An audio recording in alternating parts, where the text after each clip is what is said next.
a rising force in environmental science and biodiversity advocacy.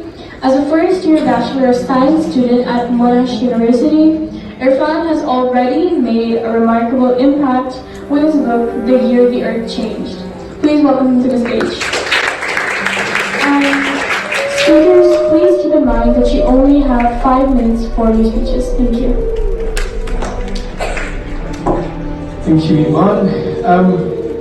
Ladies and gentlemen, delegates, leaders, and fellow colleagues, I'm Irfan Fiyuzi, and I stand here not just as a representative of my country, Iran, but as a storyteller and a bridge between our planet's global biodiversity, the wisdom of the past, and the urgent realities of today.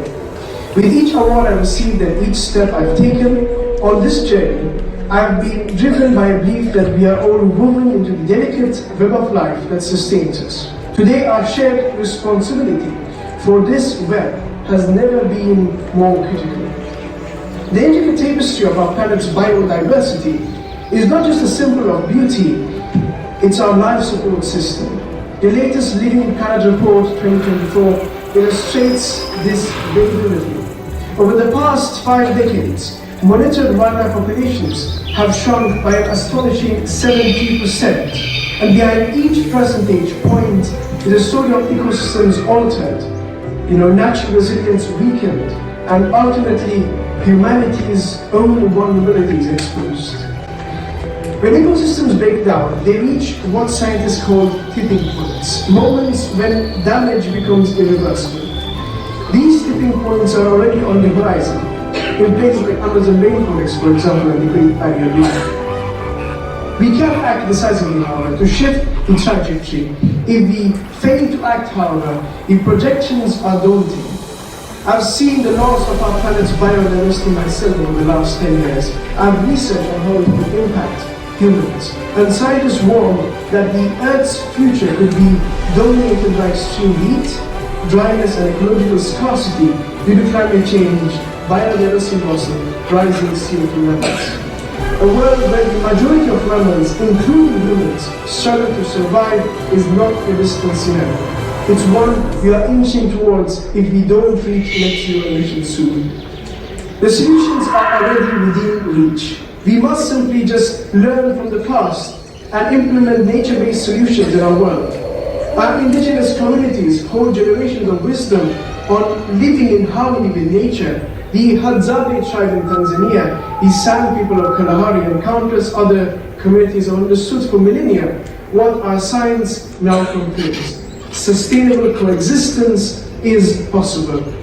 The relationship with the land is one of balance and respect. This is a lesson we must all embrace globally, integrating traditional knowledge with modern innovation to transform our food, energy, and finance system sustainably. But let me be clear, if we do not act with courage, with urgency, and with conviction, then we are choosing catastrophe. The science is unyielding. We are accelerating towards a world where life as we know it could end. We are the first generation to, of course, fully understand the depth of our impact on Earth, and we may be the last with a chance to reverse it. Every choice we make now will decide whether we face a future of stability or collapse. Will we choose to protect our children's right to drink clean water, to breathe fresh air, and to inherit a planet that sustains life? Or will we leave them to face a desolate Earth, one of unbearable heat, toxic waters, and barren land? COP29 is our collective opportunity to make this happen, to secure commitments that truly reflect the scale of our challenge. And as we stand here today, let us remember that our efforts today will shape the legacy we leave behind. We must rise now. We must be fierce protectors, relentless defenders, and bold pioneers in restoring our planet. The Earth doesn't need us to save it. It will recover in time, but humanity does. So let history remember that when we stood at the brink of ruin, we chose to act. We chose to unite. We chose life. Because these stakes have never been higher, and there will be no second chance, interconnectedness between people, nature, and our shared destiny calls on us to act with urgency, compassion, The world's eyes are on us, and history will judge the actions we take in the defining moments.